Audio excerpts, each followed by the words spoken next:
So guys, let's talk about the chapter measurement. And in this chapter, we are dealing with introduction, or in this lecture, we are dealing with introduction of measurement, quantity एक जो topic है, physical quantity ये भी एक topic है, non physical quantity ये भी एक टॉपिक है, वेक्टर एंड स्केलर क्वांटिटी इतना तो मैं आपको क्लास 7th में भी पढ़ा है। फिर कैरेक्टरिस्टिक ऑफ अ यूनिट, फिर fundamental quantity and its units, and last topic जो इस लेक्चर में हम लोग डिस्कस करेंगे वो derived quantity and its unit. ये आपका फर्स्ट लेक्चर है for class 8th, but before we begin subscribe to our channel achiever classes and press the bell icon for the latest notification of our incoming videos, and also share with your friends these videos। हमारे video को अपने friends के साथ share करें और video अच्छा लगे तो लाइक जरूर कर दीजिएगा। नीचे अंगूठा टाइप का दिया होगा, उस पर आप प्रेस करके लाइक कर दीजिएगा, जो कि लेफ्ट साइड में होगा। अच्छा लगे तो वीडियो यदि आपको अच्छा लगे तो लाइक ज़रूर कीजिएगा, ठीक है। एंड ये जो कोर्स है वो आपको IIT JEE NEET AIIMS olympiads जितने भी हैं उनके फाउंडेशन के लिए चल रहा है। तो इंट्रोडक्शन देखते हैं हम इसका। Measurement is used in our daily life। Measurement is used in our daily life। अब वो कैसे यूज होता है डेली लाइफ में, इसको हम लोग देखते हैं। जैसे आप मार्केट में गए हो और आपको कुछ वेजिटेबल्स लेने हैं। आपकी मम्मी बोली हुई है कि बेटा आप अनियन ले लेना 1 kg, ठीक है। तो ये भी कुछ क्वांटिटी हुई, अनियन लेना है तो कितना लेना है, 1 kg लेना है तो 1 kg यहाँ पे मेजर करके आपने लिया, तो मेजरमेंट का यूज वहाँ पे हुआ। फिर 1 लीटर दूध ले लेना यानी मिल्क। उसके बाद क्या करना कि तुम 1 मीटर कपड़ा ले लेना। तो इस टाइप से आपकी मम्मी इंफॉर्मेशन दी कि इतने वस्तु तो आपको लाना ही है, ठीक है ना। तो मिल्क लीटर में आपने मेजर करी, मीटर में आपने क्लॉथ्स को मेजर करी, किलोग्राम में आपने अनियन को मेजर करी। तो ये सब आपके डेली लाइफ के यूज में है, जो कि आप करते हो, लेकिन बिना मेजरमेंट चैप्टर को पढ़े फिर भी आप इसको कर लेते हो, क्योंकि ये आपके डेली लाइफ के रूटीन्स है, ठीक है।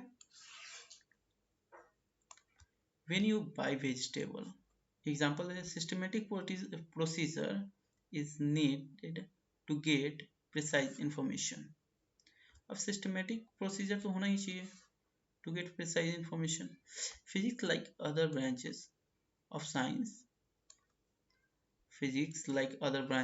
जैसे chemistry, biology require experimental studies which involve measurement। जैसे आप लैब में जाओ, केमिस्ट्री या फिर फिजिक्स के लैब में जाओ, उधर आपको वर्नियर कैलिपर्स, फिजिक्स के लैब में जाओ तो वर्नियर कैलिपर्स, स्क्रू गेज, ऐसे बहुत सारे आपको इंस्ट्रूमेंट मिलेंगे। मीटर स्केल आपके पास भी होगा, स्केल जो है। तो ये सब क्या है, उससे आप मेजर करते हो। जैसे आप जाओ तो बीकर मिलेगा केमिस्ट्री के लैब में, जिसमें आप कुछ ml करके यहाँ पे ड्रॉ किया रहेगा, जैसे इतना हो तो इतना ml है, इतना हो तो इतना ml है। तो बहुत सारे इंस्ट्रूमेंट्स होते हैं जिनसे आप मेजरमेंट करते हो। तो उन सब का यूज करने के लिए आपको मेजरमेंट चैप्टर को जानना बहुत आवश्यक है। आप डेली लाइफ के रूटीन्स को तो कर लेते हो, बट अब यदि लैब में जाओ तो आपको हर एक चीज़ की प्रिसाइज इंफॉर्मेशन होनी चाहिए। जैसे आप वहाँ पे गए तो कुछ आपको केमिकल तैयार करना हो तो आप कितना क्या डालोगे, जैसे हाइड्रोजन कितना डालोगे, ऑक्सीजन क्या होना चाहिए, ये सब आपको पता होना चाहिए। तो मेजरमेंट चैप्टर के बाद ही आपको ये सब पता होगा। आप डेली लाइफ के तो छोटे मोटे यूज कर लेते हो बिना पढ़े, बट वहाँ पे आपको ये सब इंफॉर्मेशन होना आवश्यक है। कितना पाउंड, कितना फुट, बहुत सारे यूनिट्स ऑफ मेजरमेंट, मतलब जैसे सिस्टम ऑफ मेजरमेंट है, तो वो सब भी आपको पता होनी चाहिए। उसके बाद हम लोग देखते हैं क्वांटिटी क्या होती है। क्वांटिटी आपको पता है कि मैंने आपको क्लास 7th में भी बताया कि क्वांटिटी क्या होती है। फिर मैं बता रहा हूँ क्वांटिटी जो भी आप फील कर रहे हो, देख रहे हो, वो सभी चीज़ क्वांटिटी है।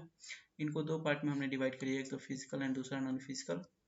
तो फिजिकल क्वांटिटी वो होती है जिसको हम लोग मेजर कर सकते हैं, मेजर करने के बाद डिराइव भी कर लें तो उसको फिजिकल क्वांटिटी बोलते हैं। एंड जिनको मेजर ही नहीं कर पाते तो डिराइव करने का तो कोई सवाल ही नहीं होता, तो उसको हॉनेस्टी, जैसे हॉनेस्टी, फीलिंग, ब्यूटी, ये सब हो गया आपको फिजिकल क्वांटिटी में। लेंथ, टाइम, एरिया, ये सब हो गया, ठीक है ना। तो क्वांटिटी को आपने देखा, उसके बाद हमने फिर फिजिकल क्वांटिटी को हम लोग देखते हैं।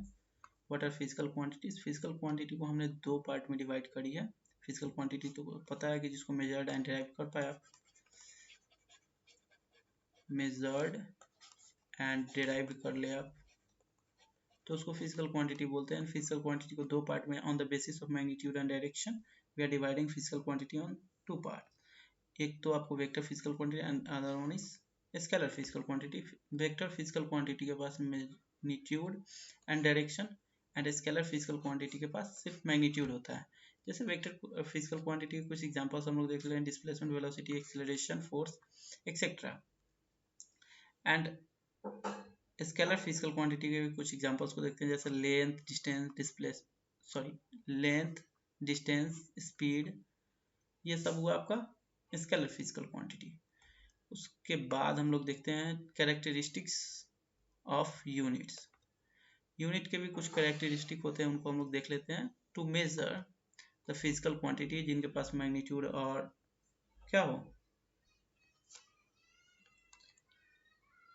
फिजिकल क्वांटिटी के पास जिनको मेजर एंड डिराइव कर पाए, मैग्नीट्यूड एंड डायरेक्शन भी हो तो भी फिजिकल क्वांटिटी है, मैग्नीट्यूड हो फिर भी फिजिकल क्वांटिटी है। तो ये इंपॉर्टेंट नहीं है, यहाँ पे जो लिखा है उसको हम लोग देखते हैं। To measure the physical quantity the unit chosen should have the following properties. The unit should be of convenient size, मतलब ऐसा नहीं कि अब गैलेक्सी मेजर करने चले और सेंटीमीटर स्केल लेकर के चल दिए, ठीक है। गैलेक्सी के दो पॉइंट्स के बीच के डिस्टेंस को मेजर करने चले और सेंटीमीटर स्केल लेकर के, तो कन्वीनियंस साइज होना चाहिए उसके लिए।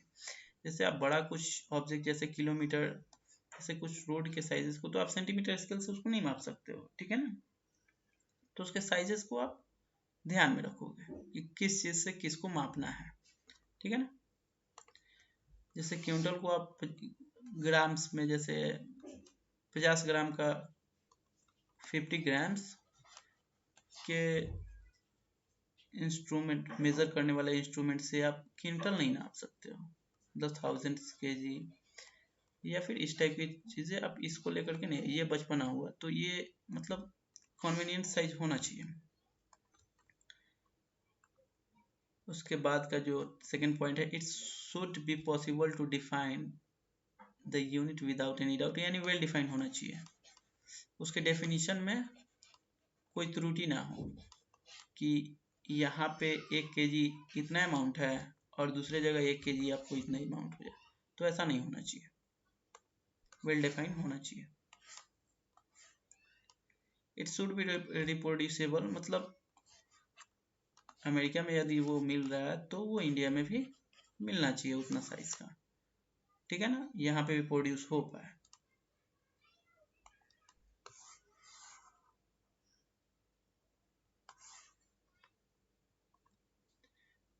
The value of unit not change with space and time, वो 1 मीटर इतना साइज है, तो यदि आप अर्थ पे हो तो भी 1 मीटर इतना ही हो, मून पे हो तो भी आप वो उतना ही हो, तो ये सब होना चाहिए। ऐसा नहीं कि मून पे 1 मीटर कुछ और हो जाए और अर्थ पे कुछ और हो जाए। तो स्पेस एंड टाइम के साथ, मतलब 1 साल पहले लेंथ ये हो और 1 साल बाद यही लेंथ ये हो जाए, तो ये ऐसा नहीं होना चाहिए, वो स्पेस एंड टाइम के साथ चेंज ना हो। और next topic is types of physical quantity and its units on the basis of units. वहां पे मैग्नीट्यूड एंड डायरेक्शन के बेस पे हम लोग देखे हैं, यहाँ पे यूनिट्स के बेस पे देखेंगे। तो देखते हैं, इसको दो पार्ट में डिवाइड करी हमने, एक तो फंडामेंटल क्वांटिटी एंड दूसरा डिराइव्ड क्वांटिटी। फंडामेंटल क्वांटिटी क्या होती है, डिराइव्ड क्वांटिटी क्या होती है, उनको भी हम लोग देखते हैं। The quantity that do not depends on any other physical quantity, for example for their measurement। अब वैसे क्वांटिटी जो अपने मेजरमेंट के लिए दूसरे फिजिकल क्वांटिटी पे नहीं डिपेंड करते उनको फंडामेंटल क्वांटिटीज बोलते हैं। जैसे ये 7 है फंडामेंटल क्वांटिटीज, इनको आप रिमेंबर कर लीजिएगा।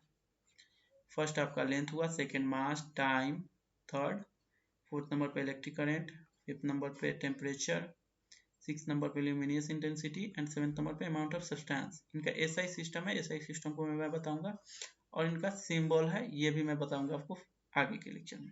बट फिर भी देख लो आप, इनका एसआई सिस्टम मीटर है, लेंथ का, मास का किलोग्राम, टाइम का सेकेंड, इलेक्ट्रिक करंट का एम्पियर, टेम्परेचर का केल्विन, ल्यूमिनियस इंटेंसिटी का candela and amount of substance mole.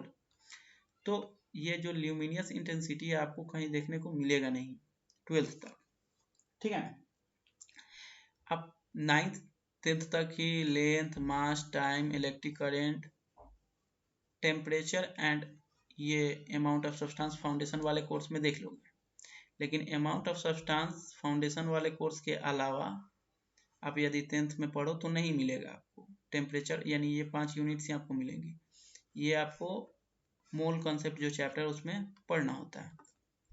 तो फंडामेंटल क्वांटिटीज वो होती हैं जिनकी अपने मेजरमेंट के लिए दूसरे पे डिपेंड नहीं करती हैं, और इनके सिंबल हुए मास, किलोग्राम, सेकेंड, एम्पियर, ये सब आपके सिंबल्स हैं। जैसे मीटर को आप ऐसे लिख दो तो कोई समझ जाएगा कि ये मीटर है, किलोग्राम को ऐसे लिख दो तो ये समझ जाएगा, second, ampere, kelvin, candela and मोल, तो ये सब समझ जाएगा कोई भी यदि वो पढ़ा हो तो। नहीं पढ़ा हो तो उसका बात ही नहीं है, ठीक है। अब फंडामेंटल क्वांटिटीज ये सिर्फ देखने से तो आपको नहीं पता लगेगा ना कि यार ये डिपेंड कर रही है या फिर नहीं कर रही है। तो एक अदर क्वांटिटी है डिराइव्ड क्वांटिटी, वो लिखा ही हुआ है डिराइव्ड, और वहां पे लिखे मतलब फंडामेंटल एंड डिराइव्ड, जो कि डिराइव करी गई हो। The physical quantity that are derived from fundamental quantities is called derived quantities. जैसे स्पीड, स्पीड का क्या होता है, मीटर पर सेकेंड।